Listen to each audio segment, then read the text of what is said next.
Tempo Pet. Tempo Pet, aqui na Tempo FM. É muito bom mais uma vez estar aqui com vocês falando sobre esse tema muito bacana que é a emergência em medicina veterinária. E a gente no começo falou que esse tema é importante para nós médicos veterinários, principalmente aqueles que estão começando a atuar na medicina veterinária, aqueles que começam a dar plantão e normalmente caem de cara no plantão veterinário ali e vão se deparar com emergências. Mas agora eu queria também chamar a atenção para você que é tutor, que está em casa e que de repente se depara com seu pet numa emergência, o que fazer, como reconhecer. Eu acho que isso é um tema importante para a gente começar a debater aqui, né? Que tipo de emergências são mais comuns, o que é que a gente pode encontrar, o que é que o tutor pode encontrar em casa e como agir nesses momentos? É importante a gente tentar identificar primeiro, né, as principais emergências, as que costumam trazer um grau de preocupação maior para todos nós, principalmente aquelas emergências relacionadas ao trato respiratório, por exemplo, né?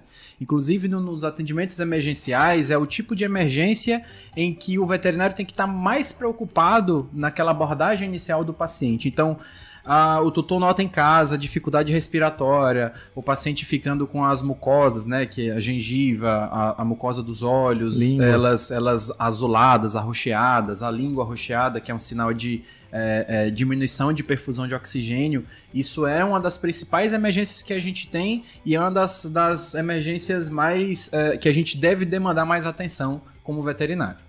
Também a gente tem que somar esse tipo de característica aquelas dificuldades respiratórias, né? Você está percebendo, por exemplo, principalmente se a gente observar os felinos, não é normal o felino respirar de boca aberta, né? Então, normalmente quando você está vendo aquele gatinho ali mais quietinho, respirando de boca aberta, que você percebe aquela dificuldade respiratória, você percebe aquele padrão de respiração mais abdominal, ele não está puxando o ar pelo tórax ali, como você vê normalmente. Você vê aquela barriga expandindo e voltando, aquela respiração um pouco mais rápida, um pouco mais forte, boquiaberta, realmente é um pouco mais preocupante. Normalmente é interessante levar o atendimento. É interessante fazer essa analogia, principalmente entre cães e gatos, porque é comum, por exemplo, o cão respirar de boca aberta e o cão estar com aquela respiração mais ofegante. Então, assim, a boa parte da transpiração do cão acontece pela boca e é normal, mesmo em momentos de repouso, ele abrir a boca e ficar com aquela respiração mais acelerada. Trocando calor, né? Trocando calor. Então isso é comum acontecer no cão.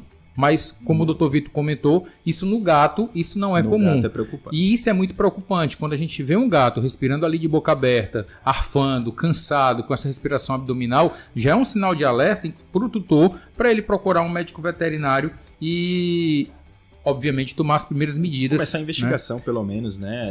Às vezes é só estresse, né? O gato estressado, ele tem essa tendência a respirar de boca aberta, mas às vezes não é só estresse. Então a gente tem outras patologias para acompanhar. O grande problema é que o nosso paciente, né, o nosso pet, ele não fala pra gente, né, o que está acontecendo. É um desafio muito grande, é muito difícil, até para nós veterinários, a gente às vezes conseguir chegar a algumas conclusões, uma vez que a gente não consegue nos comunicar direitinho com o nosso paciente, como é na medicina. Então, é sempre bom a gente ter cuidado, é sempre bom observar em casa. Nada melhor que um tutor para observar essas alterações, porque ele conhece muito bem o animal que tem, né? E sabe quando aquele paciente não está na condição ideal. Ainda ligado sobre a questão respiratória, eu acho importante a gente comentar também sobre a tosse.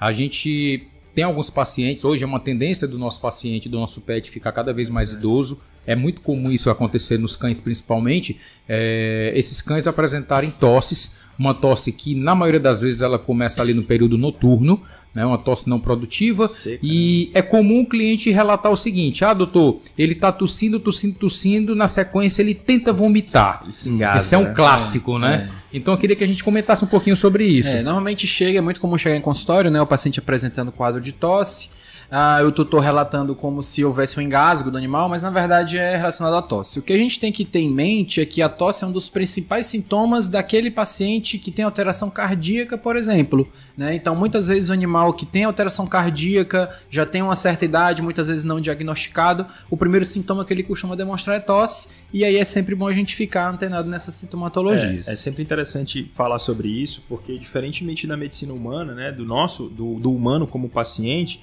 no qual a pessoa vai desenvolvendo uma cardiopatia, vai percebendo uma pressão alterada, vai percebendo tremores pelo corpo, sei lá, enfim, qualquer coisa do tipo.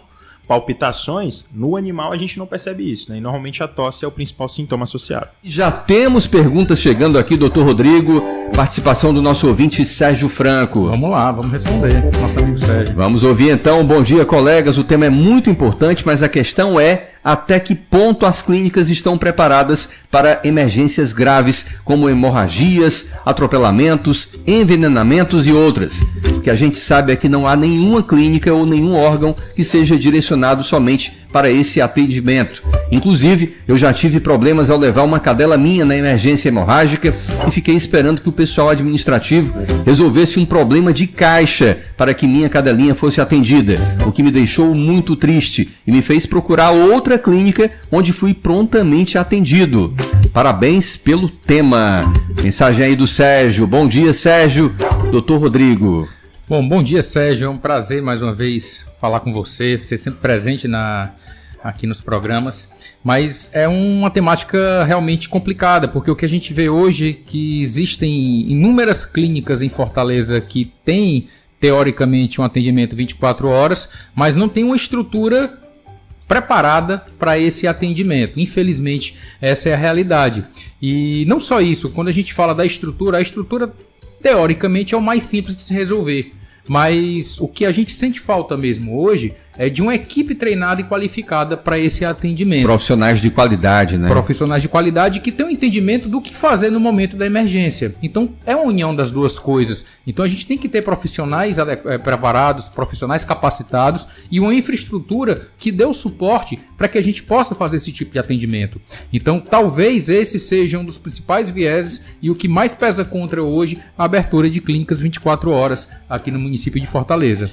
Realmente é uma situação bem complexa, mas assim, nós como veterinários, né, normalmente em situações de emergência, o que acontece lá no hospital, por exemplo, né, nessas situações, nós enquanto veterinários, a nossa última preocupação deve ser com encargos burocráticos, né? Financeiros, né? Em momentos de emergência, a gente basicamente esquece de tudo que está acontecendo fora desse momento para a gente se concentrar única e exclusivamente no caso do paciente e como é que a gente vai tentar resolver aquilo da melhor maneira possível, né? Isso é o que a gente busca, isso é o que deve ser feito nos hospitais. Isso com certeza. O atendimento emergencial deve ser priorizado, né? E aí, puxando o gancho do Rodrigo, a gente vê ultimamente uma abertura de diversas clínicas veterinárias 24 horas, né? Sei lá, 4 anos atrás, quando a Guararapes abriu, tinha 2 ou 3 ali perto da gente que fazia 24 horas, né? Hoje são incontáveis, né? Hoje, só ali na Washington tem inúmeras, né? E todas são 24 horas. E a gente sente falta realmente, não da estrutura mesmo física, né? De equipamento, como o Rodrigo falou, é algo até, entre aspas, simples de ser resolvido. Mas a gente sente realmente a capacitação técnica, né? O preparo técnico desses veterinários que estão recebendo os animais, que é de extrema importância. E quando a gente lida com emergência, é o suficiente para ditar se o paciente vai a óbito ou se ele vai seguir vivo. É verdade. Bom, agradeço a ti, Sérgio. É realmente uma temática que, se deixar, a gente passa o dia todo falando aqui. Mas a gente vai seguir aqui com o tema. E a gente queria comentar um pouquinho agora sobre as emergências ligadas ao sistema gastroentérico, que são algo que é uma situação muito comum. Aquele pet que chega com diarreia, aquele pet que chega com vômito, aquele pet que chega ali com a constipação, uma dor inespecífica, enfim. Quais são as principais casuísticas que a gente encontra, doutor Leandro? Bom, as emergências, né, da parte gastrointestinal, das mais importantes, né, aquelas que são decisivas entre óbito ou não, né, dentro da área, a principal delas é, por exemplo, a torção gástrica, né? É uma alteração que acomete principalmente animais de grande porte, né? Animais com históricos específicos, por exemplo, são animais que se alimentam apenas uma vez ao dia, em grande quantidade, de maneira muito rápida, onde esses animais, junto com a alimentação, eles vão acabar ingerindo ar, né, durante o processo de deglutição. Isso vai fazer com que esse alimento ele fermente dentro do estômago e vai gerar um acúmulo de gás, né? Esse acúmulo de gás severo, ele pode gerar o que a gente chama de torção gástrica. Basicamente, o estômago ele vai fazer uma volta sobre ele mesmo, e isso, se a gente não intervém de maneira muito rápida, muitas vezes o paciente ele acaba vindo a óbito mesmo após procedimentos cirúrgicos de emergência, por exemplo, né? Então é sempre bom ficar antenado nesses pacientes aí que são de grande porte, que se alimentam uma única vez ao dia, eles têm um risco muito maior de desenvolver uma atuação gástrica, por exemplo. Outros fatores importantes na rotina de emergência dentro da área é a parte dos corpos estranhos, né? A ingestão de corpos estranhos. Não necessariamente serão situações de urgência imediata ali, mas é sempre bom contar com o bom senso tanto do tutor quanto do veterinário que está fazendo esse acompanhamento, tá? É muito comum, por exemplo, a gente receber solicitações para cirurgias ou endoscopias, por exemplo, eu tenho um labrador de 30 quilos que ingeriu um osso e na imagem ultrassonográfica ele tem 1,5 cm. 1,5 cm para um animal desse porte, né, teoricamente não é para gerar nenhuma alteração, então normalmente demanda-se um acompanhamento, né? Então assim, é sempre bom a gente conseguir diferenciar uma situação da outra. Mas o que é mais comum realmente na rotina é a questão dos vômitos de maneira aguda, das diarreias. Não necessariamente são situações extremamente graves, mas são situações que trazem um incômodo muito grande, tanto para o paciente, principalmente, como para o tutor que está acompanhando ele. Então é sempre importante, todos aqueles animais que estão de forma muito aguda, desenvolvendo quadros de vômitos muito intensos, vômitos seguidos, diarreias seguidas, isso pode ser indicativo de problemas mais sérios. É sempre bom levar para um atendimento veterinário de urgência para que se faça essa distinção. É uma situação mais simples, é uma situação mais complexa, a gente precisa intervir de maneira mais incisiva ou não, isso tudo é o veterinário que vai avaliar. Continuando então a nossa temática aqui sobre emergência, uma outra questão que acontece com bastante frequência são as emergências ortopédicas. Então aquele pet que sofreu um acidente automobilístico, foi atropelado, de repente caiu de uma altura, aí vem, quebra uma perninha, quebra um bracinho, machuca, às vezes uma lesão de coluna. O que a gente faz nesses casos, doutor Vitor? Bom, se a gente for começar a falar sobre isso, a gente passa o dia falando, né, de emergência ortopédica. Mas vamos tentar focar nos principais, né, que são as fraturas e luxações, os politraumas, né? A gente tem uma rotina bem significativa de pacientes que sofrem politrauma, né, normalmente um atropelamento, uma fratura de pelve, uma fratura de fêmur, né, ou mesmo aqueles cães mais da raça Toy, né, Spitz, que cai do braço, acaba quebrando, né, ali radiuna, né, que é o bracinho deles. Então esse tipo de paciente ele deve ir ao atendimento veterinário de forma imediata, certo?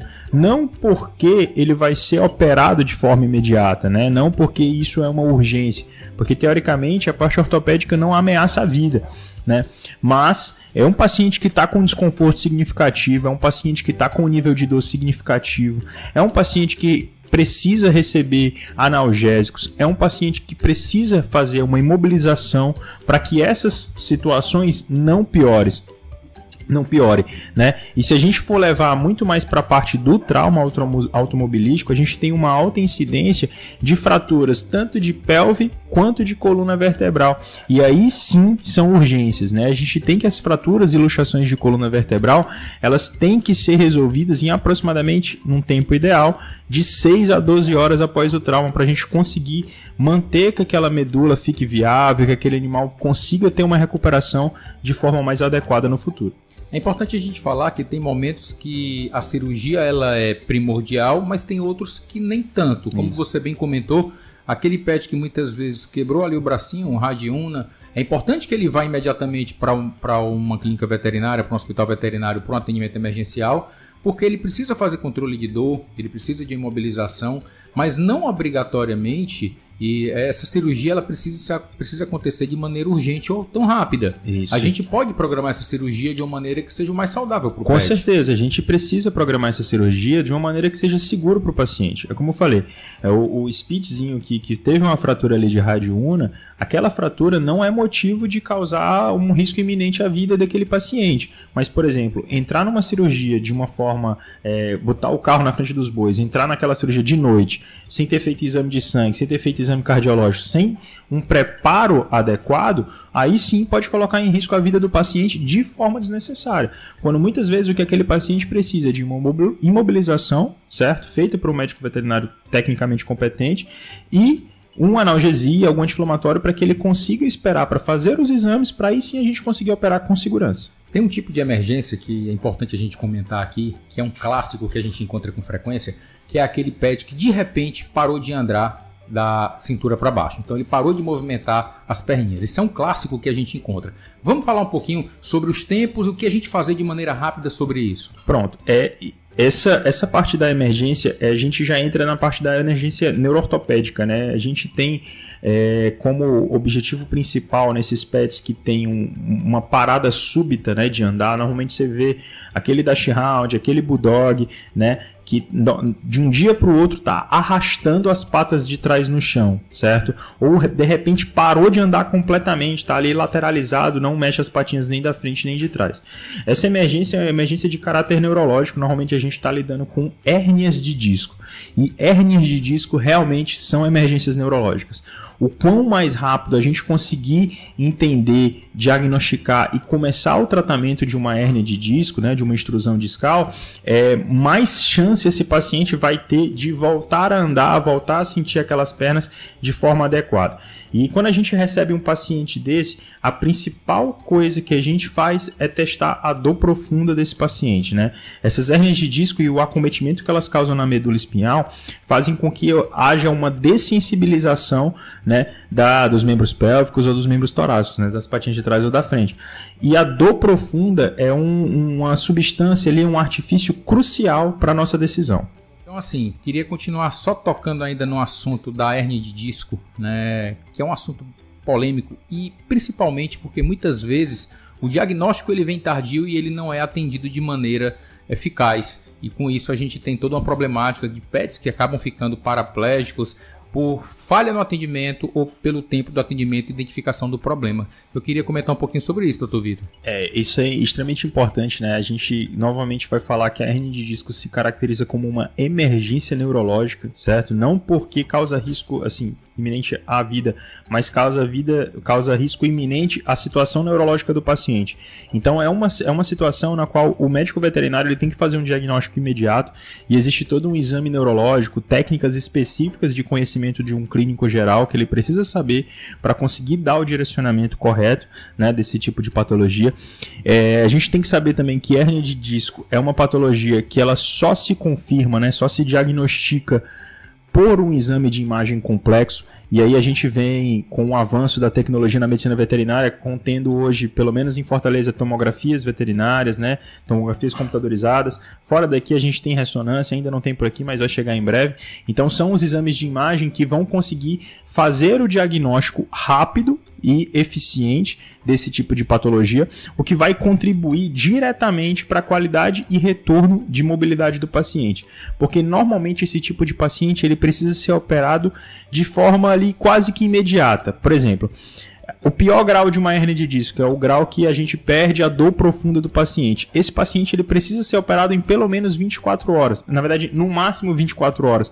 Para a gente conseguir dar um prognóstico eficiente. E o que, infelizmente, a gente vê na rotina são pacientes encaminhados para ortopedia já depois de uns 3, 4, 5 dias, né, que passou por esse diagnóstico, ou que nem foi diagnosticado e está com esse quadro há 3, 4, 5 dias, e quando chega para a gente o prognóstico, né, a chance de melhora desse paciente já caiu drasticamente. É uma complicação que infelizmente a gente encontra muito comumente, e o que a gente vê são os pets cada vez padecendo e sofrendo mais de um problema que poderia ter sido resolvido de uma maneira rápida e eficaz.